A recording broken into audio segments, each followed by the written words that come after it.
Hello everyone, स्वागत है आपका लक्ष्य क्लासेज में। वही जोश और एनर्जी के साथ आज हम लोग आए हैं फिजिक्स, जो हमने सिलेबस पिछले वाले वीडियो में बताया था। आपने नहीं देखा होगा तो लिंक डिस्क्रिप्शन में मैंने डाल दिया है, वहाँ से जाकर आप देख सकते हैं। पॉलिटेक्निक एंट्रेंस एग्जाम का आपका तैयारी चल रहा है, जिसमें आपको मैथ, फिजिक्स और केमिस्ट्री ये तीनों का तैयारी की बात थी, जिसमें से हम आपको तीनों का सिलेबस के बारे में हमने जानकारी दे दिया था और किस प्रकार आपको कितने मार्क्स कहाँ से आ जाएंगे, कितने नंबर अगर उसमें आप सोल्व कर लेते हैं तो आपका आंसर जो होगा, जो आपका वहाँ पर क्वालिफिकेशन हो जाएगा, आपका सरकारी कॉलेज मिल जाएगा और आप पॉलिटेक्निक एकदम फ्री ऑफ कॉस्ट में पढ़ सकते हैं सरकार के पैसों से।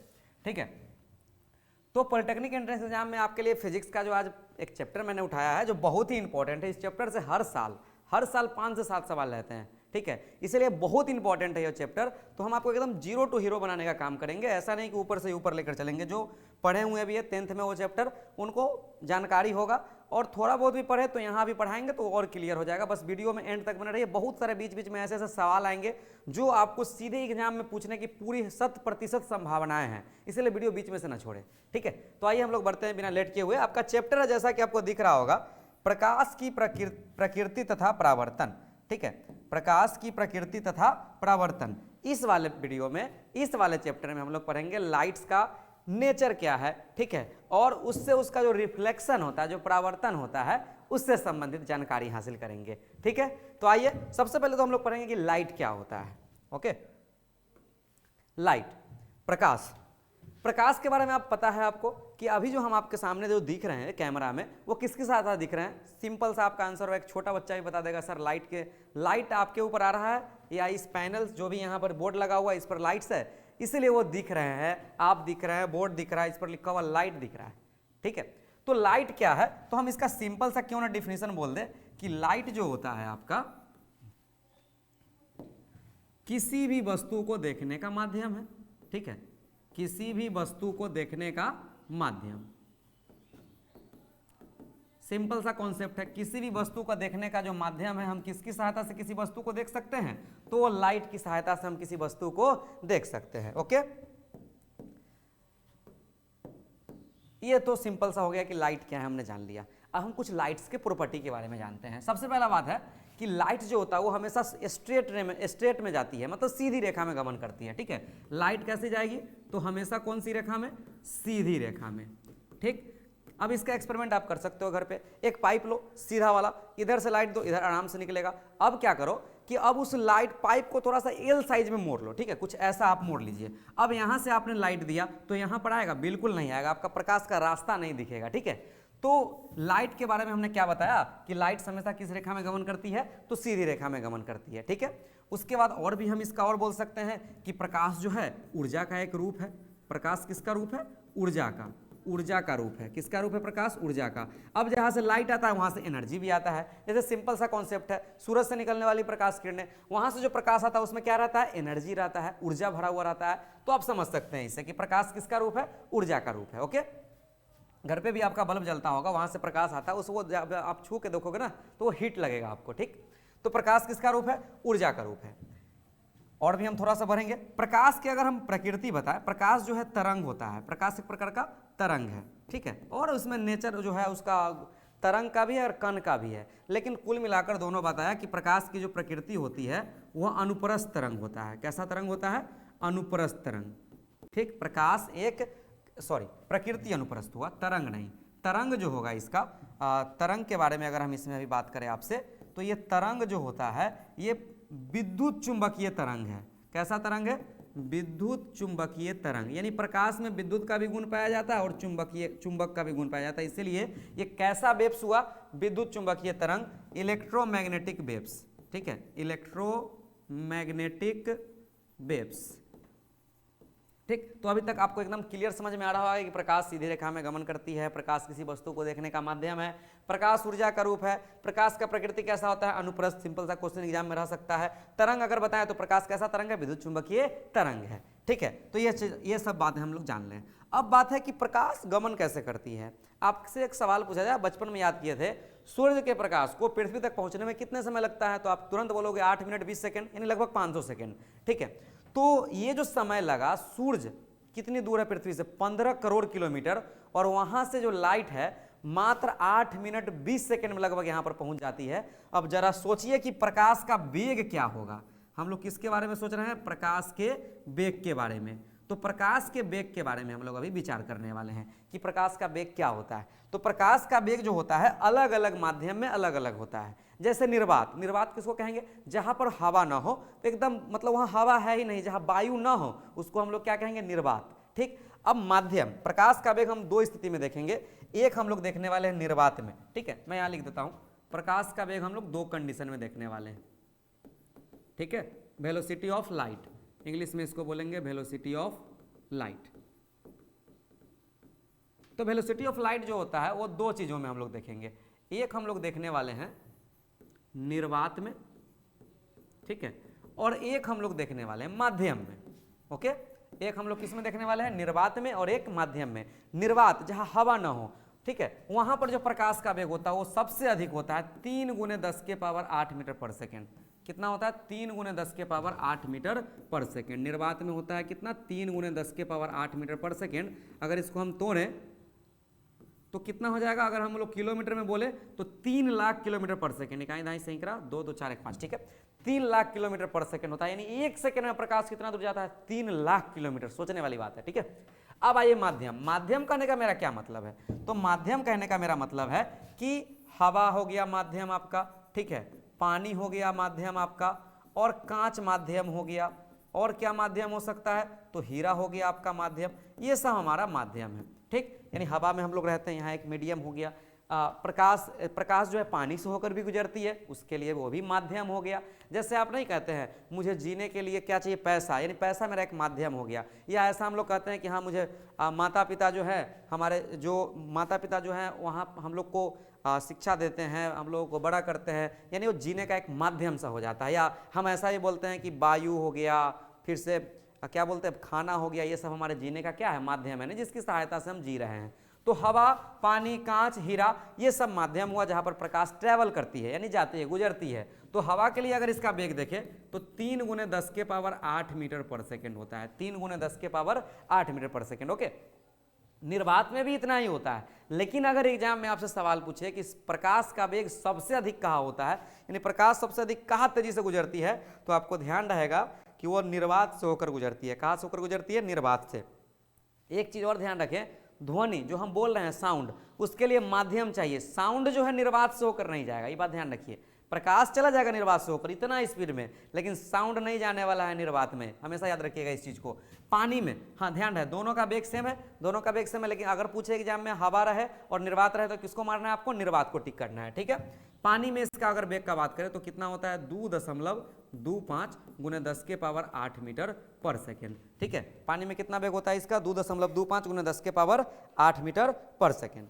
अगर कांच में बात करें ना, कांच में तो इसका वेग होता है 2 × 10⁸ मीटर पर सेकेंड, और डायमंड में इसका जो वेग होता है 1.25 × 10⁸ मीटर पर सेकेंड। यानी प्रकाश का वेग सबसे कम कहाँ होता है? हीरा में होता है, डायमंड में होता है। अब बताओ, प्रकाश का वेग सबसे कम हीरा में होता है, इसलिए हीरा सबसे चमकीला दिखता है। ठीक है, आपसे सवाल ऐसा रह सकता है कि निम्न में से कौन सबसे अधिक चमकीला होगा? तो बस इतना याद रखना कि जिसका वेग कम वह ज्यादा चमकीला। जैसे हीरा का वेग सबसे कम है 1.25 लाख है ना, 1.25 1.25 लाख किलोमीटर पर सेकेंड, अगर लाख में कन्वर्ट करेंगे तब। तो हीरा का वेग है 1.25 × 10⁸ मीटर पर सेकेंड, तो इसमें सबसे वेग कम है, इसलिए यहाँ पर सबसे ज्यादा चमकीला दिखेगा। ठीक है, सिंपल सा कॉन्सेप्ट है। तो ये था आपका लाइट्स के बारे में कि लाइट क्या होता है, लाइट के गुण क्या है, प्रकाश कहाँ कहाँ गमन करती है, निर्वात से होकर भी जाती है और माध्यम से भी गुजरती है। तो ये सब हमने किसके बारे में भी चर्चा कर लिया? लाइट के बारे में चर्चा कर लिया। उम्मीद कर रहे हैं आपको ये पूरी बातें समझ में आ रहा होगा। आप इसको स्क्रीनशॉट कर सकते हैं, या हम आपका इसका पूरा फाइल्स आपको हम टेलीग्राम पर भेज देंगे। टेलीग्राम का लिंक आपको डिस्क्रिप्शन में मिल जाएगा, वहां से आप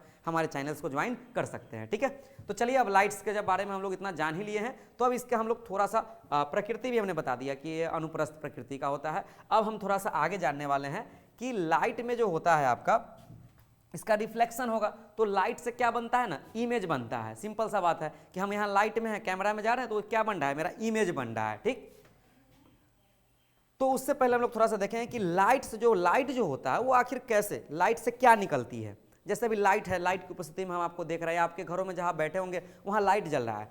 तो होता क्या है, मान लो कि जहाँ लाइट जला वो एक पॉइंट्स हो गया, फिक्स है। मान लो कि यहाँ सोर्सेज ऑफ लाइट है, ठीक।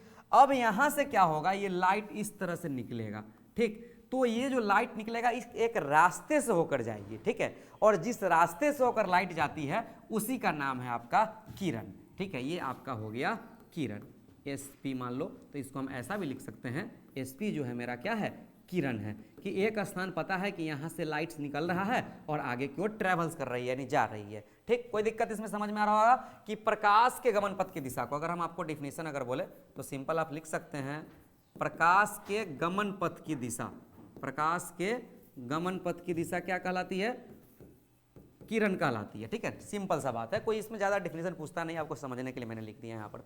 अब आइए प्रकाशपुंज, अब जरा आप बताइए कि लाइट जो निकलती है उसमें से एक ही किरण निकलती है क्या, बिल्कुल नहीं, बहुत सारा किरण का समूह रहता है, ठीक है।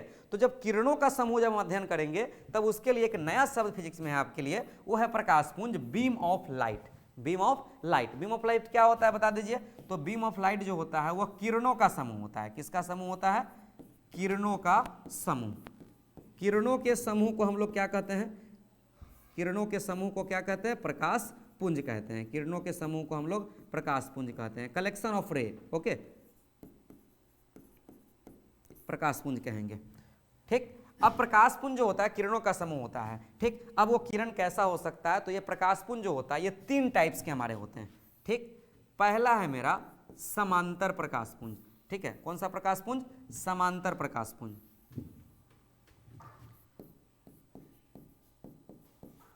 दूसरा है मेरा अभिसारी प्रकाश पुंज, और तीसरा है अपसारी प्रकाश पुंज। थोड़ा शब्दों का मतलब समझ लेंगे तो आपको ऐसे ही याद हो जाएगा। समांतर प्रकाश पुंज, समांतर प्रकाश पुंज मतलब क्या होता है, जिस प्रकाश पुंज की सभी किरणें समांतर हो उसको क्या कहेंगे, समांतर प्रकाश पुंज। अब समांतर रेखा आपसे आप इसको समांतर प्रकाश पुंज को दर्शा सकते हैं कुछ इस तरह से, ये सभी जो किरणें हैं ये समांतर है, अतः ये कैसा हो गया, समांतर प्रकाश पुंज हो गया, सिंपल सा बात है। अभिसारी, अभिसारी का मतलब होता है जमा करने वाला, कि जो जमा हो, सभी प्रकाश किरण एक बिंदु पर आकर जब जमा होगी यानी मिलेगी तब उसका नाम हो जाएगा अभिसारी। जैसे मान लीजिए कि ये सभी लाइट्स है इस तरह से, और ये सभी आकर इस वाले पॉइंट्स पर, और यहाँ से मान लो कि यहाँ पर आके मिल रही है, ठीक। तो ये एरो साइन से समझिएगा, सभी लाइट्स यहाँ पर आकर क्या हो रही है, मिल रही है, इसलिए इसका नाम हुआ अभिसारी प्रकाश पुंज। एक होता है अपसारी, अपसारी प्रकाश पुंज क्या होता है, नाम से स्पष्ट है, अभी उसमें अगर जमा होगा तो इसमें क्या होगा, प्रकाश पुंज, इसमें जो प्रकाश पुंज होगा वो छितराएगा, एक सोर्स रहेगा लाइट का, यहाँ से सभी प्रकाश किरणें यहाँ से दूर निर्गत होगी विभिन्न दिशाओं में, तब इसका नाम हो जाएगा अपसारी प्रकाश पुंज। उम्मीद कर रहे हैं आपको समझ में आ रहा होगा, कमेंट करके थोड़ा बताइएगा आपको कैसा लग रहा है वीडियो,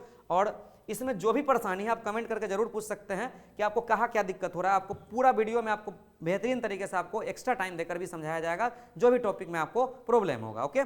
चलिए, तो ये हो गया आपका किरण और प्रकाश पुंज के बारे में। अब हम लोग थोड़ा सा आगे बढ़ जाते हैं, ओके।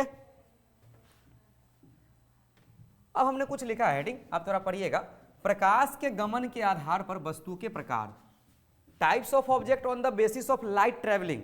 यानी कि प्रकाश, जैसे आप अपने आसपास को देखो, कुछ ऐसे वस्तुएं होते हैं जिसमें लाइट दो आर पार निकल जाता है, कुछ ऐसे वस्तु होते हैं जो स्वयं उसमें से लाइट निकलता है, ठीक है। कुछ ऐसे वस्तुएं हैं जिसमें प्रकाश जब हम देंगे तो वो आर पार जाता ही नहीं है। जैसे एक रूम है, जिस रूम में मैं बैठा हूं उसमें मैंने लाइट जला दिया, बगल वाले रूम में लाइट जा ही नहीं रहा है, आखिर रीजन क्या है। या अब ऐसा भी कर सकते हैं, एक शीशा लगा दिए, शीशा से लाइट देख रहे हैं ना कि इस रूम में जला है तो उधर भी लाइट थोड़ा बहुत है, क्यों, क्योंकि शीशा से लाइट उस पर चला गया। यानी कुल मिलाकर आप वस्तु जो देखते होंगे वह मुख्य रूप से आपके वस्तु जो है वह 4-5 प्रकार के आप देखते होंगे। हम सबका बारी बारी से हम चर्चा कर लेते हैं। पहला है आत्मदीप्त। आत्मदीप्त का आपको एग्जाम में लिख सकता है प्रदीप्त वस्तुएं, ठीक है। कैसा वस्तु, प्रदीप्त वस्तुएं। ये क्या होता है आत्मदीप्त या प्रदीप्त, नाम से स्पष्ट है। आत्म मतलब खुद, और दीप्त मतलब जिसमें से प्रकाश निकले, जिसमें से स्वयं प्रकाश निकले, ठीक है। ये जो है वस्तु, ये क्या होगा, ये स्वयं प्रकाश निकलने वाला, स्वयं प्रकाश निकलने वाला के लिए नहीं, उत्सर्जित आप लिख सकते हैं। स्वयं प्रकाश उत्सर्जित हो जिस वस्तु से, वह वस्तु क्या कहलाएगा, आत्मदीप्त। क्या कहलाएगा, आत्मदीप्त। एज फॉर एग्जाम्पल, एग्जाम्पल आपके लिए महत्वपूर्ण हो जाएंगे, ठीक है। एग्जाम्पल हम लोग देख ले तो जैसे कि हम लिख दे सन, ठीक है। सन यानी सूर्य, सूर्य से क्या होता है, स्वयं प्रकाश आता है। मोमबत्ती, कैंडल जिसको कहें आप, तो मोमबत्ती जो होता है यहाँ से भी प्रकाश पूर्ण रूप से आता है, ठीक। तो दीपक, दीपक समझ रहे हैं ना, दिया, ओके। तो ये सब जो है आपका क्या आत्मदीप्त पदार्थ है, इसमें से स्वयं प्रकाश उत्सर्जित होते हैं। बच्चे इसमें क्या करेंगे, चंद्रमा को भी रख देंगे, ठीक है, यहाँ रेड अलर्ट होइएगा, चंद्रमा को भी रख देंगे। चंद्रमा कभी भी आत्मदीप्त पदार्थ नहीं होगा, ठीक है, चंद्रमा में कोई अपना प्रकाश नहीं होता है, वो सूर्य के प्रकाश को क्या करता है, परावर्तित करता है। हम लोग किसी वस्तु को कब देख पाते हैं, जब उस वस्तु पर लाइट पड़े और वहां से टकराकर हमारी आंखों तक आए, तब हम उस वस्तु को देख पाएंगे, अन्यथा हम उस वस्तु को नहीं देख पाएंगे। अगर मान लीजिए कि बहुत सारे बच्चों के मन में भी ऐसे भी सवाल होंगे कि सर अगर क्वेश्चन हमने पूछा कि मानव की आंख में प्रकाश होता है, तो जरूर वो बोलेंगे, 90% बच्चे बोलेंगे हाँ, मानव के जो आंख जो होता है उसमें प्रकाश होता है। तो बताओ जरा, आप अंधेरा में क्यों नहीं देख पाते हैं? सिंपल सा बात है, तो आप अंधेरे में नहीं देख सकते हैं, इसका मतलब आंख में अपना कोई प्रकाश नहीं होता है। अब दूसरा नंबर बात, मान लो कि लाइट जल रहा है, एक सुई गिर गया, ठीक है, और आप खोज रहे हैं, आपको मिल नहीं रहा है। हो क्या रहा है कि आपका जो आई है, ठीक है, लाइट उस पर पड़ रहा है उस वस्तु पर, लेकिन वहां से रिफ्लेक्ट होकर मान लो कि आपके पास नहीं आया, ठीक, तो अब जब रिफ्लेक्ट होकर जब आपके पास नहीं आएगा उस वस्तु पर से, तो वो वस्तु दिखाई नहीं देगा। अगर आंखें से सब वस्तु दिखाई देता, हम आंखें पर 2 टॉर्च बार लेते हैं आगे से अगर बार लोगे आप आंख पर टॉर्च, तो कोई वस्तु दिखाई देगा? बिल्कुल नहीं। तो आप समझ गए हो कि कोई वस्तु कब दिखाई देती है, जब उस वस्तु पर प्रकाश पड़े और वहां से टकराकर कहाँ आ जाए, हमारी आंखों पर आ जाए, ठीक। तो आत्मदीप्त पदार्थ का मतलब समझेगा, चंद्रमा कैसा पदार्थ है, आत्मदीप्त नहीं है। तो अभी अगला बताएंगे उसके सेक्शन में क्यों चंद्रमा क्यों आत्मदीप्त पदार्थ नहीं है, क्योंकि ये प्रकाश की उपस्थिति में दिखलाई पड़ता है, ये सूर्य के प्रकाश को क्या कर देता है, परावर्तित कर देता है, ठीक, ध्यान रहेगा। हमने यहाँ क्रॉस कर दिया इसको। अब हम लोग दूसरा पर थोड़ा बात कर लेते हैं। दूसरा है मेरा अदीप्त वस्तुएं। अदीप्त नाम से स्पष्ट है, ठीक है, यानी अदीप्त वस्तुएं कैसी होती है, जिसमें प्रकाश न हो, यानी ऐसा हम बोल सकते हैं प्रकाश की उपस्थिति में दिखाई देने वाला, ठीक है, प्रकाश की उपस्थिति में दिखाई देने वाला। तो अब ढेर सारे एग्जाम्पल्स हो जाएंगे आपके पास कि सर बताओ प्रकाश की उपस्थिति में दिखाई देने वाला कौन कौन से होंगे। तो सबसे पहले तो हम बोल देंगे, एज फॉर एग्जाम्पल में हम बता सकते हैं कि चंद्रमा हो गया, ठीक है। जब मैंने बताया कि यहाँ चंद्रमा जब प्रदीप्त नहीं है तो क्या है, अदीप्त है, क्यों, प्रकाश की उपस्थिति में दिखाई देता है। ईंट हो गए, पत्थर हो गए, बेंच हो गए, आप जिस कुर्सी पर बैठे हुए वो हो गया, आपका मोबाइल हो गया, ये सब तमाम प्रकार की चीज़ें जो है, ये सब कैसी वस्तुएं हैं, तो ये सब अदीप्त वस्तुएं हैं, ठीक, समझ में आ रहा होगा आपको। अब हम थोड़ा तीसरे टाइप की वस्तु में आते हैं, जरा आप पढ़ेंगे पारदर्शी पदार्थ। ये पारदर्शी पदार्थ क्या होता है, नाम से थोड़ा सा समझिएगा कि कुछ ऐसे पदार्थ होते हैं जिसमें प्रकाश जब आप दोगे तो आर पार गमन कर जाएगा, ठीक है। तो जब प्रकाश कहाँ गमन करेगा, आर पार जब पूरा प्रकाश गमन कर जाएगा, पूरा प्रकाश अगर गमन करेगा, तब उसको हम लोग बोलेंगे पारदर्शी वस्तु। कौन सा वस्तु, पारदर्शी वस्तु। एज फॉर एग्जाम्पल आप बोल सकते हैं कांच, ठीक है, कांच के बारे में आप कह सकते हैं कि हाँ सर कांच है, ठीक है। शीशा, कांच ये नहीं, कागज, ये सब जो है, इसमें प्लास्टिक, ये सब में अगर आप लाइट दोगे तो आर पार आराम से लाइट निकल जाता है, पतला वाला प्लास्टिक वाला, वो जो बोतल आता है ना वो वाला, ठीक। तो ये हो गया पारदर्शी वस्तुएं, जिसमें प्रकाश पूर्ण रूप से आर पर चला जाए, वो पारदर्शी वस्तु, सिंपल सा बात है। दूसरा है क्या, अपारदर्शी वस्तु। अपारदर्शी वस्तु क्या होती है, नाम से स्पष्ट है, पारदर्शी में आर पर प्रकाश हो गया, अपारदर्शी में आर पर नहीं होगा, सिंपल बात है। जैसे प्रकाश आर पार किस में नहीं होगा, जरा बता दो, पत्थर ले लो, दीवार ले लीजिए आप, ये सब में प्रकाश आर पर जाएगा, बिल्कुल नहीं जाने वाला है। तो ये सब क्या हो गया, तो ये सब हो गया मेरा कौन सा वस्तु, तो ये सब हो गया मेरा अपारदर्शी वस्तु। कौन सी वस्तु, अपारदर्शी वस्तु, ओके। अब एक और टाइप आपका बच गया है, उसका नाम है पारभासी। यहां मैं लिख देता हूं पारभासी। पारभासी क्या होता है कि कुछ ऐसे वस्तु हैं जिसमें प्रकाश का कुछ अंश बाहर जाता है, कुछ रुक जाता है, ठीक है, वैसे वस्तु का नाम है पारभासी। यानी प्रकाश का जब कुछ अंश बाहर जाएगा, जैसे आप तेल लगा हुआ कागज, ठीक है, अगर कागज में आप तेल लगा दो तो उस प्रकाश का थोड़ा हिस्सा क्या होगा ना कि अंदर रुक जाएगा और थोड़ा हिस्सा बाहर चला जाएगा। आप देख सकते हैं अपने घरों में कुछ ऐसा करके, ध्यान रहेगा, बढ़िया वाला तेल नहीं लीजिएगा ना तो मार भी लग जाएगा। कम दाम वाला तेल लगा के कागज पर, तो आप थोड़ा एक्सपेरिमेंट कीजिएगा।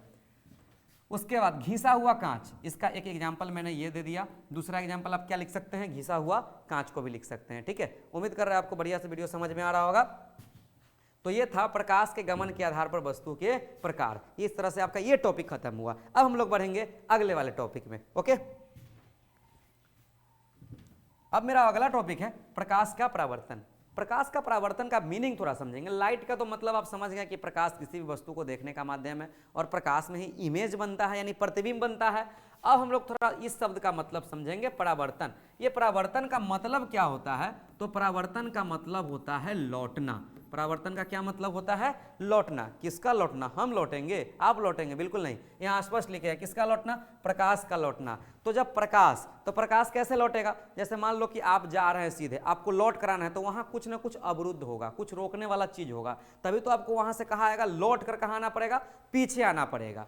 तो प्रकाश क्या होगा कि उसके लिए कुछ एक अवरोधक होगा। एक जैसे में मान लो कि आप समतल दर्पण देखें अपने घरों में, जो दर्पण लगा होता है ना, उसमें आप देखें ना प्लेन होता है, उस पर लाइट आराम से उसको हम लोग उसको लेकर के हम लोग चमकाते थे कभी कभी, याद होना चाहिए आपको। होता क्या है कि दर्पण का जो एक भाग, जब दर्पण को जब आप कवर हटाओगे, ठीक है, जब आप घर में देख लेना 10 रुपये का दर्पण है, 10-15 रुपये का, चुपके से निकाल के देख लेना, ठीक है, सबके सामने नहीं, नहीं तो आपका कुटाई हो सकता है, कहीं फूटे उठेगा तो आप क्या करोगे कि मिरर ले लो। मिरर को जब देखोगे ना आप, तो पीछे से उसका कलई किया हो रहा है, यानी रंगा हुआ रहेगा, ठीक है। अब जो ये रंगा हुआ रहेगा, क्यों? क्योंकि प्रकाश उस पार न जाए, प्रकाश टकरा के फिर लौट आए। तो प्रकाश होता क्या है कि ये जो लाइन है हमने खींचा, ये मिरर है, ये मिरर का संकेत, ये समतल दर्पण है। इसको छू कर देखोगे ना तो ये प्लेन है एकदम। अब क्या होगा, लाइट इस पर इस तरह से मान लीजिए पड़ेगा, ठीक है, ये प्रकाश यहाँ से पड़ा, ठीक, और प्रकाश पड़ने का आपको दिखाई नहीं देगा, ये ऐसे। हमने एक पढ़ने के लिए, समझने के लिए इस तरह से मैंने बताया कि यहाँ लाइट ऐसे है, लाइट तो सभी जगह है यहाँ, ठीक है। तो प्रकाश किरण ऐसे आया और इस सतह से टकराकर, इस वाले सतह से, इस जो सतह से टकराएगा उसका नाम है परावर्तक सतह, ठीक है। कौन सा सतह? परावर्तक सतह। इस सतह से टकराकर पुनः कहाँ लौट गया? वापस लौट गया इसी मीडियम में। मान लो कि ऊपर हवा था, तो ये हवा में ही था, और हवा से कहाँ लौट गया? हवा में। इसी घटना का नाम है प्रकाश का परावर्तन। यानी प्रकाश का लौटना ही प्रकाश का क्या कहलाता है? परावर्तन कहलाता है। हम सीधे सीधे शब्दों में, हम छोटे से बातों में अपनी बातों को खत्म करते हैं कि प्रकाश का लौटना, ठीक है, हम सिंपल सा लिख देते हैं, प्रकाश का लौटना, ओके। प्रकाश का जो लौटना है, लौटना ही क्या कहलाता है? प्रकाश का परावर्तन कहलाता है।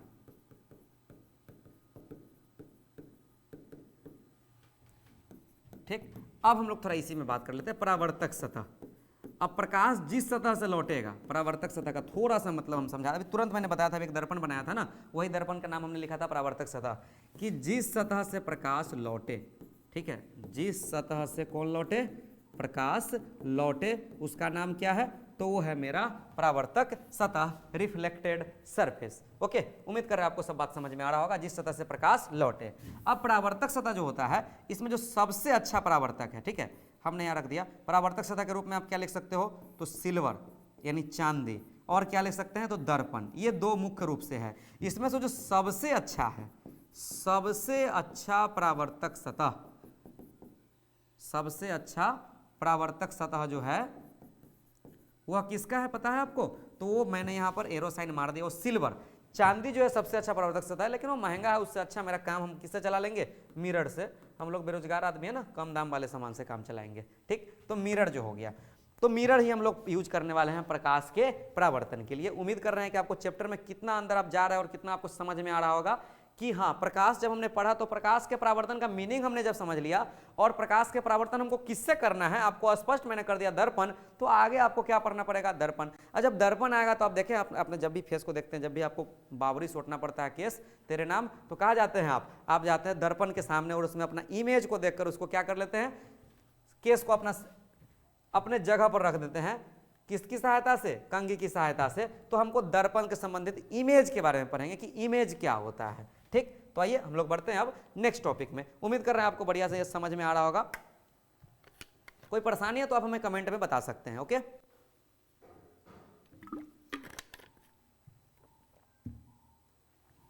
चलिए अब आगे देख लेते हैं। ये प्रकाश के परावर्तन से संबंधित कुछ बात हम यहाँ पर मैंने ऐड किया है कि ये आपको समझने की जरूरत है। अभी तुरंत मैंने बताया कि ये जो यहाँ पर हमने बनाया, ये जो है एक परावर्तक सतह है। ये कैसा सतह है?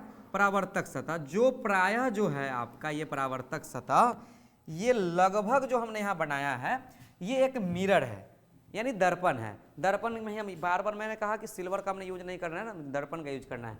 अब चलो, यहाँ से लाइट आया, इस लाइट यहाँ से आया, तो आने वाली किरण है ना, आने वाली किरण को हम लोग क्या बोलेंगे? आपतित किरण, ओके। इस सतह पर टकराया और टकरा कर वापस लौट गया। देखो ना, ये आएगा तो एरो साइन ऐसे है, ये जा रहा है तो एरो साइन इसका ऐसे है, तो प्रकाश किरण आया, सतह से टकराकर वापस लौट गया, इसी को तो प्रकाश का परावर्तन कहते हैं। अब हम दोनों के बीच में संबंध बनाने के लिए हमने बीच से नॉर्मल खींच दिया, ये नॉर्मल है, ठीक। अब जरा बताइए, नॉर्मल मतलब अभिलंब, 90 डिग्री का बीच में से एंगल डाल दिया। अब यहां पर हमने कहा कि आपतित किरण और ये अभिलंब है, तो इसके बीच का बना हुआ कोण आई है, आई को क्या बोल दिया हमने, आपतन कोण कह दिया, ठीक। और यहां पर हमने देखा कि ये लौटने वाली किरण है, तो इसका परावर्तित किरण है, ठीक है। तो परावर्तित किरण और अभिलंब के बीच बना हुआ कोण क्या कहने या हम लोग, परावर्तन कोण कह दिया, ठीक। सिंपल सा बात है। तो आपतन कोण और ये हो गया परावर्तन कोण। आपतन कोण क्या है कि जो किरणें आई और जो अभिलंब था उसके बीच बना हुआ कोण आपतन कोण, जो किरणें लौटी और जो अभिलंब है उसके बीच बना हुआ कोण परावर्तन कोण। अगर हम लोग देखें, यहाँ मैंने यहाँ लिख दिया है, आप अगर आपतन कोण को डिनोट करना है तो हम लोग किससे डिनोट करेंगे, आई से डिनोट करेंगे, ठीक। और अगर हमें परावर्तन कोण को डिनोट करना है, एंगल ऑफ रिफ्लेक्शन को, तो हम लोग किससे डिनोट करेंगे, एंगल आर से डिनोट करेंगे, ओके। तो ये हो गया। इमेज समझने से पहले हम लोग यहीं पर समझ लेते हैं परावर्तन के नियम, प्रकाश के परावर्तन के नियम बड़ा इंपॉर्टेंट है, ये सब चीजें आप भूल नहीं सकते हैं। प्रकाश के परावर्तन का पहला नियम कहता है, मैं आपको बोल देता हूं कि ये जो किरणें हैं, कौन सी किरण, आपतित किरण, और कौन सा किरण, परावर्तित किरण, और उस पर हमने क्या डाला है, अभिलंब, तीनों जो होते हैं एक समतल में होते हैं। सिंपल सा बात है। प्रकाश के परावर्तन के दो नियम है। प्रकाश के परावर्तन के कितने नियम है, दो नियम। पहला नियम हमने क्या बताया, जो भी आप देख रहे हैं यहाँ पर, क्या क्या देख रहे हैं, आपतित किरण देख रहे हैं, जाने वाली किरण देख रहे हैं, दो किरण, और एक तीसरा देख रहे हैं क्या, अभिलंब। तीनों कहाँ पर है, एक प्लेन में है, यहाँ एक प्लेन मिरर लगा हुआ है, एक समतल दर्पण है, उसमें स्थित है। तो आप लिख सकते हैं प्रकाश के परावर्तन का पहला नियम, आपतित किरण, परावर्तित किरण तथा आपतन बिंदु, यह जो बिंदु है इसको हम लोग आपतन बिंदु बोलेंगे, पर डाला गया क्या, अभिलंब, तीनों एक ही तल में होते हैं, ठीक। दूसरा नियम इसका क्या कहता है कि ये जो एंगल जो आया, जितना डिग्री पर कोई किरण आएगा वो जस्ट उतना ही डिग्री पर लौटेगा। अगर मान लो कोई किरण आई है, एंगल आई पर आया और वहां से तो जाएगा कितना पर, एंगल आर, एंगल आर यानी दोनों आपस में क्या होगा, बराबर। अगर कोई किरण 30 डिग्री पर आ रहा है, आपतित हो रही है, तो कितना पर लौटेगी, 30 डिग्री पर ही लौटेगी, ठीक है, माइंड सेटअप कर लीजिए। अगर कोई किरण 60 डिग्री पर आ रही है तो कितना पर लौटेगी, 60 डिग्री पर। क्यों, प्रकाश का परावर्तन का दूसरा नियम कहता है कि कोण आई कोण आर के क्या होता है, बराबर होता है। कोण आई यहाँ देख सकते हैं आपतन कोण है, कोण आर आपका कौन सा कोण है, परावर्तन कोण है, ठीक है। चलिए, ये तो आप समझ लिए होंगे प्रकाश का परावर्तन और उसके नियमों के बारे में। अब जरा हम आगे बढ़ते हैं। आपको कोई भी परेशानी हो आपको कमेंट कीजिए, वहां से हम आपको समझाने का प्रयास करेंगे, ठीक। इमेज क्वेश्चन प्रॉब्लम अभी जस्ट हम आपको करवाने वाले हैं। आप पहले तो कुछ बेसिक तो आपको पढ़ना पड़ेगा। बेसिक क्या, सभी बात इसी में से। देखिए, अगर आप शॉर्टकट वाले दुनिया में रहोगे तो फिर आपका मार्क्स भी शॉर्टे कट आएगा। थोड़ा सा बढ़िया से पढ़िए, समय लगा के, दिल लगा के पढ़िए, बहुत आगे जाएंगे। इमेज, इमेज मैंने पहले ही बताया है कि जब आप सोच सकते हो कि अगर हम दर्पण की बात करें, दर्पण में क्या बनता है, इमेज बनता है, प्रतिबिंब बनता है, तो उसी प्रतिबिंब के बारे में हम चर्चा करेंगे। प्रतिबिंब को समझने के लिए नॉर्मल बहुत ही आसान उपाय है। प्रतिबिंब दो प्रकार के होते हैं, एक होता है वास्तविक यानी रियल इमेज, ठीक है, कैसा इमेज, रियल इमेज, और एक होता है काल्पनिक। काल्पनिक या इसको एक और नाम है आभासी, इंग्लिश है इसका वर्चुअल, ठीक है, वर्चुअल इमेज। वर्चुअल इमेज क्या होता है ना, अभी दोनों का हम चर्चा करने वाले हैं। रियल इमेज क्या होगा, जब आप आरेख जब आगे हम बनाएंगे, जब दर्पण में हम आपको प्रतिबिंब निर्माण सिखाएंगे, तो मैं आपको वहां बताऊंगा कि प्रकाश किरण एकदम सीधे सीधे जाएगी, एकदम उसका कट नहीं होगा, ठीक है। और आभास काल्पनिक प्रतिबिंब जो होगा उसमें जब प्रतिबिंब देखोगे तो इस तरह से डॉट लाइन से बनेगा। किस लाइन से बनेगा, डॉट लाइन से, ठीक। उतने दूर जाने की जरूरत नहीं है, सिंपल समझो। ऐसे समतल दर्पण है, ठीक है। सबसे पहले समतल हो, कोई भी दर्पण हो, आप पढ़े हुए हैं, समतल होता है, अवतल, उत्तल होता है, ठीक। आप कैसे याद रखेंगे कि प्रतिबिंब तो ठीक है दो प्रकार के बताया, एक वास्तविक और एक काल्पनिक। तो ऐसे याद रखना कि दर्पण के पीछे यानी भीतर, अंदर में कौन प्रतिबिंब बनते हैं, काल्पनिक प्रतिबिंब, ठीक है। दर्पण के भीतर कौन प्रतिबिंब बनता है, काल्पनिक, यानी एक मेरा आभासी इमेज है, वर्चुअल है। आप लोग सुनते होंगे ऐसा कोरोना में आया था कि वर्चुअल मीटिंग हो रहा है। वर्चुअल मीटिंग का क्या मतलब, सब अपने अपने जगह पर बैठे हुए हैं और वहां से लाइव टेलीकास्ट कर रहे हैं, ठीक है। जैसे हम आपके साथ जुड़े हुए हैं, कैसे जुड़े हुए हैं, वर्चुअल जुड़े हुए हैं। तो वर्चुअल जुड़ने का मतलब क्या है, हम आपके मोबाइल के बाहर नहीं है, मोबाइल के अंदर है, ठीक है। तो वर्चुअल हुआ यानी काल्पनिक हुआ। तो जो काल्पनिक इमेज होता है वो कहाँ बनता है, दर्पण के अंदर बनता है। दर्पण के कहाँ बनता है, अंदर। तो दर्पण के अंदर बनने वाला इमेज काल्पनिक प्रतिबिंब। जरा बताओ, आप समतल दर्पण में डेली अपना चेहरा देखते हो, कहाँ बनता है? दर्पण के अंदर। अगर बाहर बनता तो डेली उठा उठा के अपना चेहरा नहीं रख लेते हैं, ठीक है? तो समतल दर्पण में कहाँ बनता है इमेज? दर्पण के अंदर। समतल दर्पण में नहीं, ऐसा समझिए ना आप कि काल्पनिक प्रतिबिंब जो भी आप देखोगे, जैसी दर्पण के अंदर कोई प्रतिबिंब बन रहा है, समझ लीजिए कि कौन प्रतिबिंब है? वो काल्पनिक प्रतिबिंब है। तो बताओ समतल दर्पण में बना प्रतिबिंब कैसा होता है? काल्पनिक, सीधा सा आंसर है। उत्तल दर्पण, अब थोड़ा उत्तल दर्पण का चर्चा कर लेते हैं। आप लोग थोड़ा पढ़े हैं ना, तो वहां से आपको कोई परेशानी नहीं होने वाली है। गाड़ियों के साइड मिरर में, बहुत बार आपने याद किया है, गाड़ियों के साइड मिरर में उत्तल दर्पण का उपयोग होता है। जरा बताओ, उत्तल दर्पण में जो आपने देखा है इमेज जो बनता है, कहाँ बनता है? दर्पण के अंदर। अब दर्पण के अंदर बना तो कौन इमेज बन गया? काल्पनिक प्रतिबिंब। तो आपके मन में ख्याल होगा, सर आखिर वास्तविक बनता कहाँ है? हम कहाँ देखे हैं बाहर की, बाहर प्रतिबिंब बने होना अपना देख ले। तो ये बनता है अवतल दर्पण में, एक कुछ कंडीशन में, ठीक है? तो आपको जो भी अभी देखा आपने, वो कौन सा प्रतिबिंब देखा? काल्पनिक प्रतिबिंब। वास्तविक प्रतिबिंब हम लोग देखेंगे जब हम लोग अवतल दर्पण पढ़ेंगे तब। आप लोग कैसे, मैंने याद कराया आपको कि काल्पनिक प्रतिबिंब जो होता है कहाँ बनता है? दर्पण के अंदर बनता है, ठीक है? कहाँ बनता है काल्पनिक प्रतिबिंब? दर्पण के अंदर, ओके। और ये कहाँ बनेगा? तो सिंपल बात है, दर्पण के बाहर बनेगा, कोई पर्दा उर्दा स्क्रीन पर बनेगा, नॉर्मल। तो आओ वास्तविक प्रतिबिंब के बारे में हमें कुछ बात यहाँ पर हम लिख देते हैं। वास्तविक प्रतिबिंब जो होता है, यह किरणों के वास्तविक कटान से बनता है। यह किरणों के वास्तविक कटान से बनता है,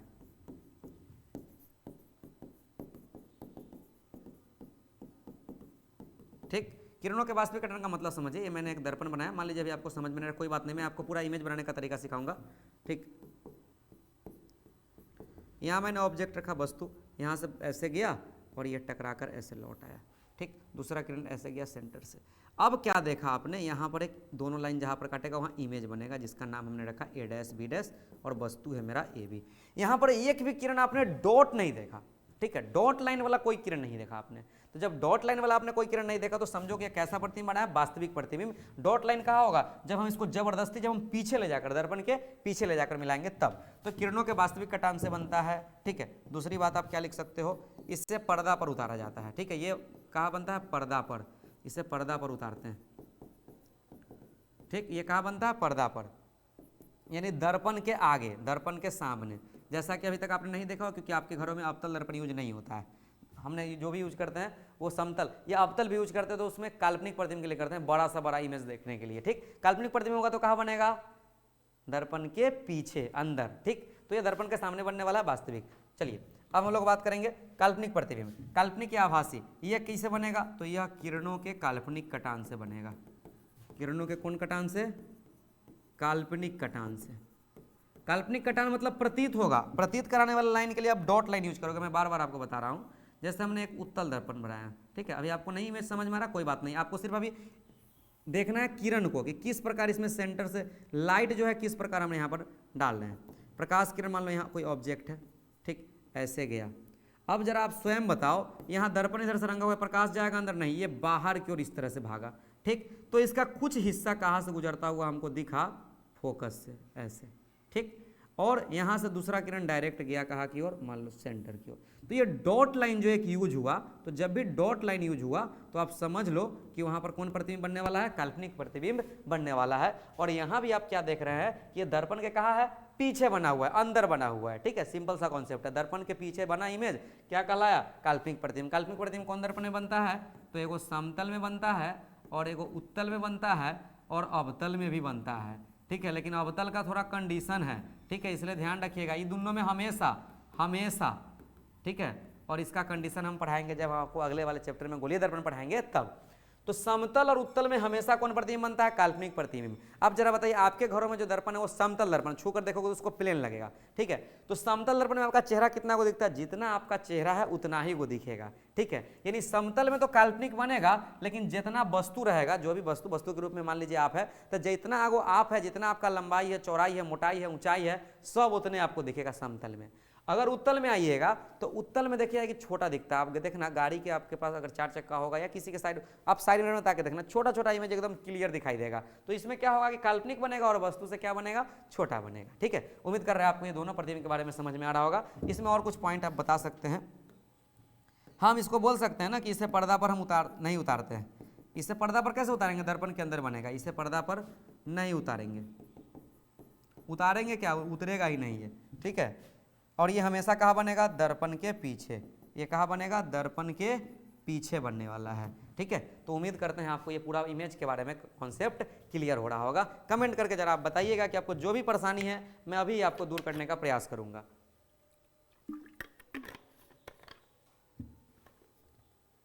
चलिए अब हम लोग थोड़ा सा आगे बढ़ लेते हैं, इमेज के बारे में समझ लिए। अब मिरर तो मैंने पहले ही बताया था कि सबसे अच्छा परावर्तक दर्पण है, और सिल्वर सबसे अच्छा परावर्तक है, लेकिन वो महंगा है तो हमको दर्पण से ही काम चलाना पड़ेगा। तो हमें दर्पण के बारे में पढ़ना है। दर्पण क्या होता है ना, देख लो, दर्पण जो होते हैं वो ये चमकीला सतह होता है। अब इसका डेफिनेशन हम नॉर्मल आपको बता सकते हैं कि यह एक ऐसा चमकीला सतह होता है जिसका एक भाग रंगा हुआ होता है। जैसा कि मैंने आपको पहले भी बताया कि आप मिरर जो है आपके अंदर जो प्लास्टिक का कवर है उसको थोड़ा सा खोल के देख लो, पीछे से आपको घिसा रंगा हुआ मिलेगा आपको, ठीक है। तो दर्पण क्या है कि वह चिकनी और चमकीली सतह, एक सतह इतना चिकना और चमकीला होगा, ठीक है, कि जिससे क्या होता है प्रकाश लौटती है, ठीक है, और दूसरा भाग उसका क्या रहता है रंगा हुआ, पीछे से भाग रंगा हो और आगे वाला भाग चिकना और क्या हो चमकीला हो, क्या कहलाएगा दर्पण कहलाएगा। दर्पण को हमने बांटे तो दो भाग में बांटेंगे, ठीक है। पहला है समतल दर्पण। कौन सा दर्पण? समतल, ठीक है। और दूसरा है गोलीय दर्पण। पहला समतल दर्पण और दूसरा गोलीय दर्पण यानी प्लेन मिरर, और इसको हम लोग बोलेंगे स्फेरिकल मिरर, ठीक है, स्फेरिकल मिरर। इसके दो टाइप्स हैं, एक अवतल दर्पण, अवतल यानी कि कनकेव, ठीक, और एक होता है उत्तल दर्पण यानी कि कन्वेक्स, ठीक। एक अवतल दर्पण और एक उत्तल दर्पण यानी कनकेव मिरर और कन्वेक्स मिरर, ठीक है। समतल दर्पण प्लेन मिरर। तो हमें अभी यहाँ गोलीय दर्पण के बारे में हमें अगले चैप्टर में पढ़ना है, यहाँ सिर्फ अभी समतल दर्पण के बारे में हम चर्चा करने वाले हैं, ठीक। तो समतल दर्पण क्या होता है कि जिसका परावर्तक सतह मैंने बताया था ना, जिस सतह से टकराकर प्रकाश लौटती है, जिसका परावर्तक सतह समतल हो। कैसा हो? समतल। कुछ इस तरह से देखिए यहाँ पर,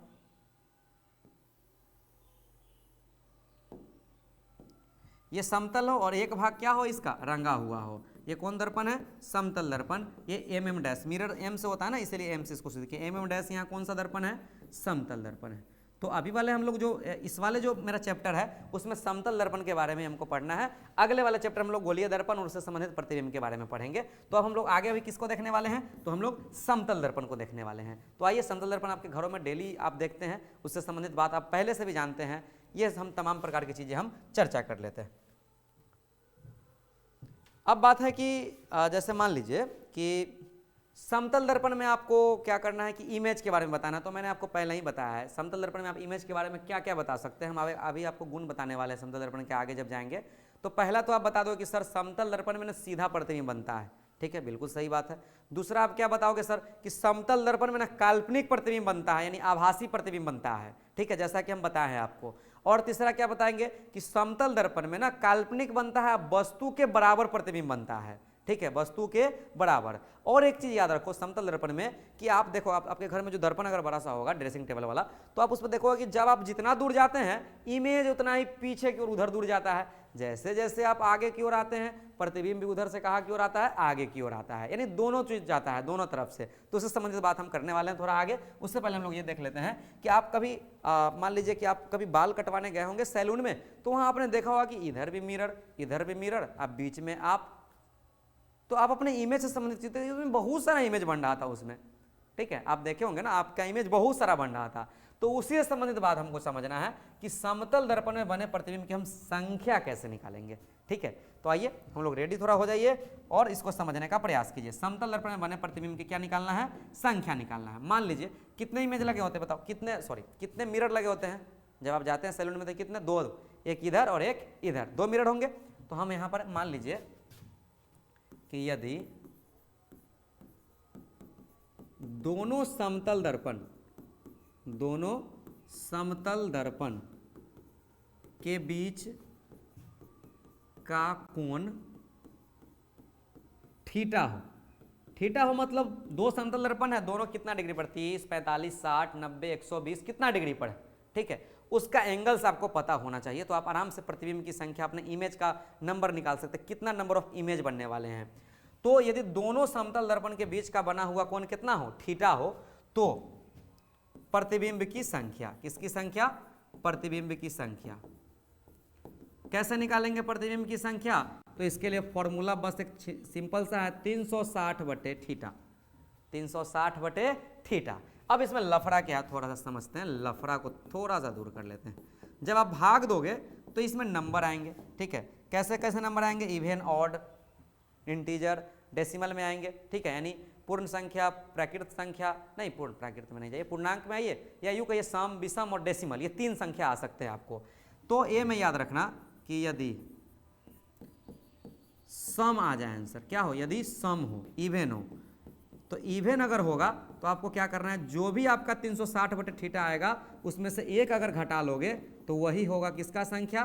प्रतिबिंब की संख्या, ठीक। जैसे आपको मान लो कि आपने 2 समतल दर्पण है, दोनों 90 डिग्री पर है। जैसे ये एक यहाँ पर बोर्ड लगा हुआ है, ये मान लो कि दर्पण है, इसके ठीक सामने से मैंने एल साइज का एक और दर्पण ऐसे लगा दिया, ठीक। तो ये या ऊपर से ऐसे समझिए ना, यहाँ से ये है ना, यहाँ से हमने ऐसे लगा दिया, तो बताओ जरा यहाँ कितना दोनों के बीच कितना एंगल बनेगा? अगर हमने ऐसे यहाँ लगा दिया तो ये दोनों के बीच में 90 डिग्री का एंगल बनेगा। अब पूछेंगे सर इसमें इमेज बताओ कितने बनेंगे? तो क्या करोगे आप? नॉर्मली 360 बटे क्या करना होगा? 90, 0 से 0 कट गया, कितना बार में लगा? 4 बार में। अब ये जो आपका 4 आया, ये कौन संख्या है? ये सम संख्या है। तो जब सम वाला कंडीशन आए, जब सम संख्या हो, जो 2 से पूरा पूरा कटे उसे सम संख्या कहते हैं, तो उसमें से क्या करो कि 1 घटा दो, यानी 4 को आया तो 4 को इमेज नहीं बनने वाला है, 4 में से कितना 1 घटा दो तो कितना बचा?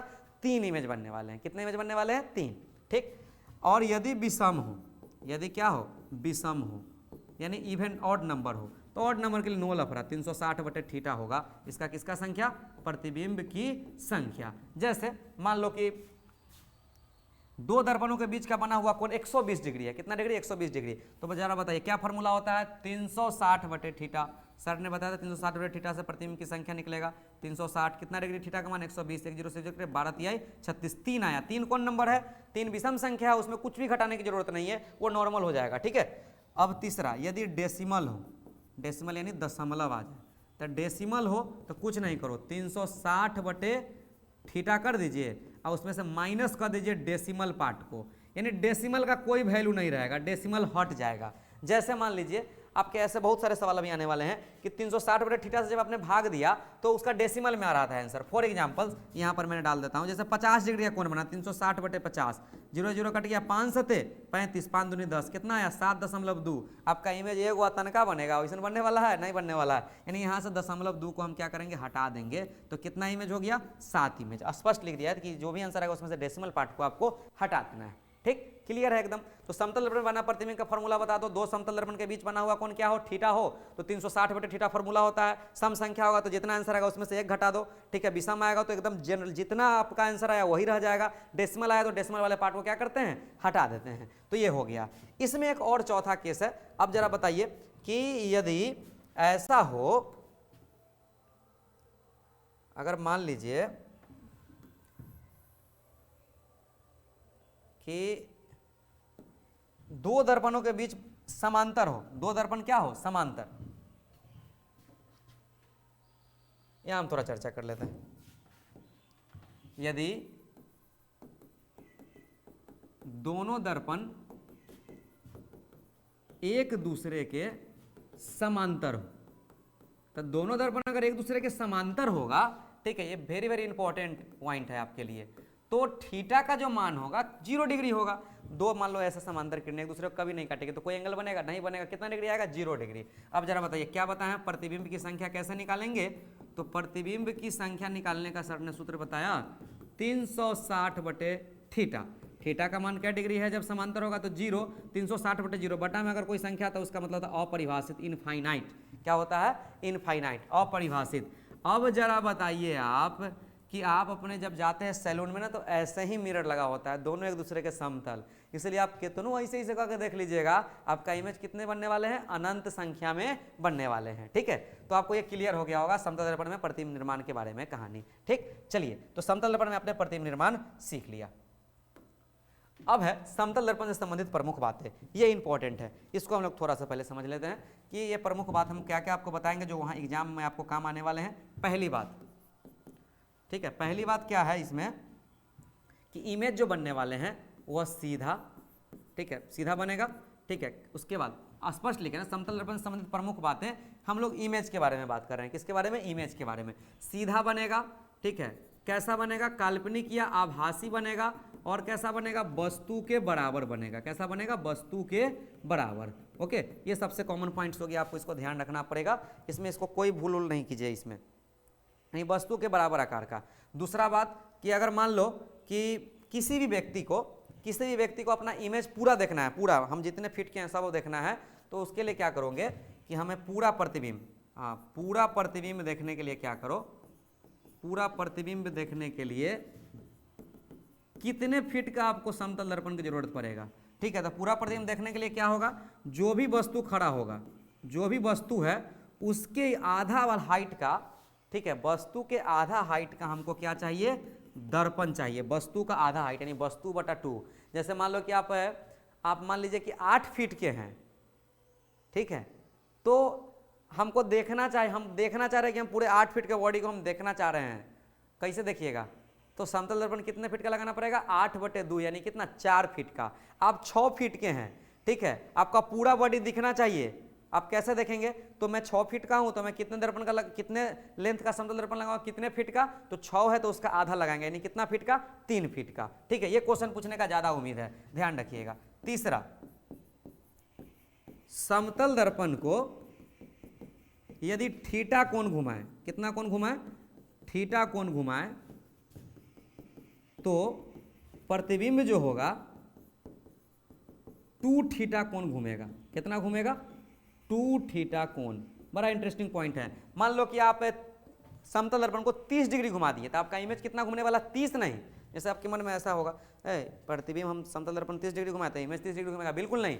इमेज जो घूमेगा, ये थीटा है तो 2 थीटा दुगना घूमेगा, 30 डिग्री 30 दूनी 60। अगर आपने 40 डिग्री, मान लो कि समतल दर्पण को आपने क्या किया कि 40 डिग्री को घुमाया, 40 डिग्री में घुमाया, तो आपका प्रतिबिंब कितना घूमेगा, 40 दूनी 80 घूम जाएगा, 80 डिग्री घूमेगा। ठीक है, ये बातें आपको याद रखना पड़ेगा। ओके, चौथा, इसमें बना प्रतिबिंब जो होता है, इसमें बना प्रतिबिंब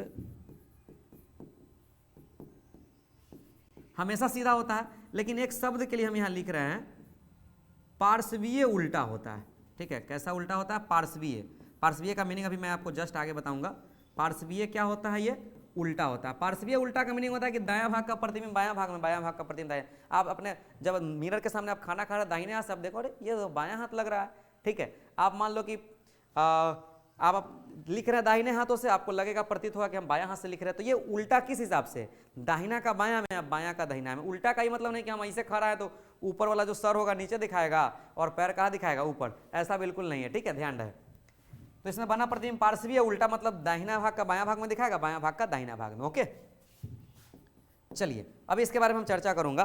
पांचवा इसका थोड़ा देख लीजिए कि अगर मान लो कि समतल दर्पण की ओर, कौन सा दर्पण, समतल दर्पण की ओर कोई वस्तु भी वेग से आ रहा है, भी चाल से, यानी भी वेग से दौड़ता हुआ आ रहा है, भी वेग से आ रहा है, तो इसमें जो अगर पूछे कितना स्पीड बढ़ जाएगा, ठीक है, यानी वस्तु की चाल आपसे पूछेगा, तो आप क्या बताओगे, तो वस्तु की जो चाल होगा वो दुगना हो जाएगा। वस्तु की चाल दुगना, दुगना मतलब भी है तो क्या भी 2v होगा। जरा इतना रटने की कोई जरूरत नहीं, इतना ध्यान रखें, आप नॉर्मल समझो। हम पहले ही बताएं आपको कि समतल दर्पण में आप जैसे जैसे दूर जाते हैं, इमेज मेरा वैसे वैसे दूर जाता है, जैसे जैसे हम पास आते हैं, इमेज वैसे वैसे हमारे पास आता है। तो हम 10 के रफ्तार से दौड़ रहे हैं, तो उधर से इमेज भी कितने रफ्तार से दौड़ रहा है आगे की ओर, 10 से, तो 10 दूनी कितना हुआ, 20 हो गया। सिंपल बात है। ठीक है, कोई दिक्कत समझ में आ रहा है कि हम जितने स्पीड से आगे जाएंगे उधर से इमेज भी उतना ही स्पीड से आएगा, तो दोनों क्या हो जाएगा, ऐड हो जाएगा। ओके, तो ये था आपका समतल दर्पण से संबंधित प्रमुख बातें, और इसमें हमने लगभग चीज आपको बता दिया हूं। अब हम एक लास्ट टॉपिक के बाद हम बहुत अच्छे से शानदार क्वेश्चन करने वाले हैं, जो एग्जाम की दृष्टि से काफी महत्वपूर्ण होने वाले हैं। ठीक है, पार्श्व परिवर्तन, अभी तुरंत हमने बताया। पार्श्व परिवर्तन क्या होता है, दायां भाग का इमेज कहाँ बनेगा, बायां भाग में, यानी लेफ्ट साइड। ठीक है, और लेफ्ट साइड वाला इमेज कहाँ बनेगा, लेफ्ट वाला कहाँ बनेगा बता दीजिए, तो लेफ्ट वाला बनेगा राइट साइड में। किस साइड में, राइट साइड में। ठीक है, तो आपको समझ में आ गया कि दर्पण का जब दायां भाग का प्रतिबिंब बायां भाग में, बायां भाग का प्रतिबिंब दाहिना भाग में बनेगा, तो इस तरह से होगा। ठीक, अब देखो आपने देखा होगा कि एम्बुलेंस पर सभी वोटर आगे से जो एम्बुलेंस लिखा हो रहा है वो उल्टा लिखा हो रहा था, आपने देखा होगा, उसमें सबको उल्टा, क्यों? क्योंकि आपका जो दर्पण है ना वो उसको सीधा करके दिखा देगा। ओके, अब कुछ ऐसे वर्ड होते हैं, कुछ ऐसे वर्ड होते हैं जो आपको पार्श्वीय उल्टा उसमें नहीं दिखेगा, दायां का बायां में नहीं दिखेगा, बायां का दायां में नहीं। वो कैसे? तो दोनों भाग बराबर होगा। जैसे आपका जो गाल है जिधर जो है वैसे ही सेम दिखता है, ठीक है, नाक बीच में है एकदम क्लियर है, कान दो है, ये नहीं लगता इधर वाला कान इधर, इधर वाला कान इधर है, ऐसा कोई प्रतीत नहीं होता है। तो जो सिमेट्रिक है, सिमेट्रिक वर्ड ABCD का अगर हम लोग अक्षर देखेंगे तो A हो गया, ठीक है, M हो गया, I हो गया, ये सब ऐसे अक्षर है कि जिसको अगर आप दर्पण में देखोगे तो कोई अंतर ही नहीं है, इधर का उल्टा इधर, इधर का उल्टा इधर, कोई फर्क नहीं पड़ेगा, इसमें इधर का उल्टा इधर, इधर का उल्टा इधर आएगा। ठीक है, तो ये हो गया मेरा लेटरल इन्वर्सन यानी पार्श्व परिवर्तन, जिसका इस पर कोई इफेक्ट नहीं पड़ता है, नो इफेक्ट, आपको इस पर पता ही नहीं चलेगा कि यहाँ पर पार्श्वीय परिवर्तन हो रहा है। ठीक है, तो ये हो गया आपका, इस तरह से आपका पूरे लेक्चर जो प्रकाश की प्रकृति तथा परावर्तन का था हमने बता दिया। उम्मीद कर रहे हैं आपको समझ में आ रहा होगा। अब पूरे अथी पढ़ने के बाद ही हम क्वेश्चन पर करेंगे। सिर्फ क्वेश्चन करा देने से ऐसा नहीं कि आप बना सकते हैं, आपको एग्जाम में अच्छे मार्क्स आ जाएंगे। आप जब पूरे सिलेबस को जब नॉलेज रखेंगे तो कहीं से कोई भी सवाल आएगा तो आप आसानी से बना सकते हैं। ठीक है, तो क्वेश्चन के लिए रेडी हो जाइए आप लोग।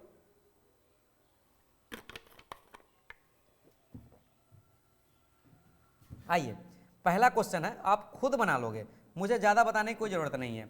यदि समतल दर्पण को 10 डिग्री घुमा दिया जाए तो परावर्तित किरण कितना घूमेगा?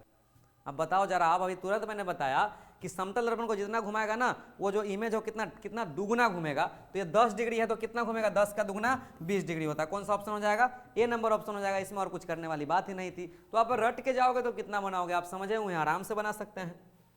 अगले सवाल में आते हैं।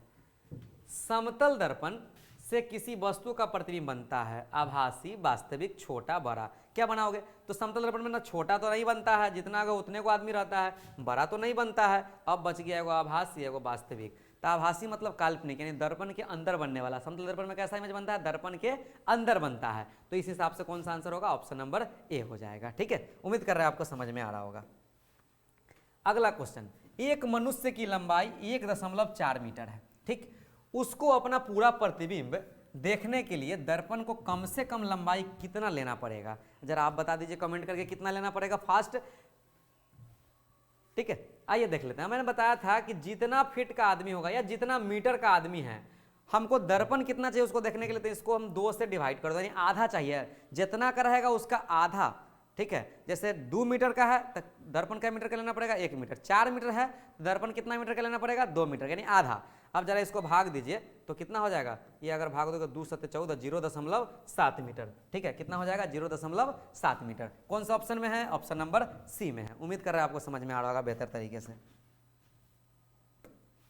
अगला सवाल है 10 नंबर। किसी वस्तु को प्रदीप्त, प्रदीप्त मतलब स्वयं प्रकाश उत्सर्जित होने वाला, स्वयं प्रकाश जिसमें से निकले, तो स्वयं प्रकाश उत्सर्जित होता है उसको हम लोग प्रदीप्त वस्तु बोलते हैं। जैसा कि आपको समझा के हम यहाँ पर बहुत पहुंचे हैं। सन हो गया, मोमबत्ती हो गया, तारे हो गए, ये सब में स्वयं प्रकाश निकलता है। तो किसी भी वस्तु का पता करना है, हम कैसे पता करें कि वो वस्तु में प्रकाश निकलता है? तो ओकरा सिंपल बात, ओकरा ले जाके अन्हरिया में रख दो, आराम से पता चल जाएगा कि वस्तु में से प्रकाश निकलता है। तो इसमें 4 ऑप्शन है। वस्तु को गर्म करके, बिल्कुल गलत है। वस्तु को पॉलिश करके, बिल्कुल गलत है। वस्तु को कहाँ रख के? अंधकार में रख के। कहाँ रख के? अंधकार में। अगर अंधकार में रख देंगे तो आसानी से हमें पता चल जाएगा। ठीक है, उम्मीद कर रहे हैं आपको समझ में आ रहा होगा। अगला क्वेश्चन है, 72 डिग्री के कोण पर झुके हुए 2 समतल दर्पण में बने हुए प्रतिबिंब की संख्या। देखिए, प्रतिबिंब की संख्या निकालना है। तो मैंने बताया था प्रतिबिंब की संख्या आप कैसे निकालोगे। क्या हम बताए हैं प्रतिबिंब की संख्या निकालने के लिए? आपको याद होगा प्रतिबिंब की संख्या निकालने के लिए सर ने बताया 360/θ।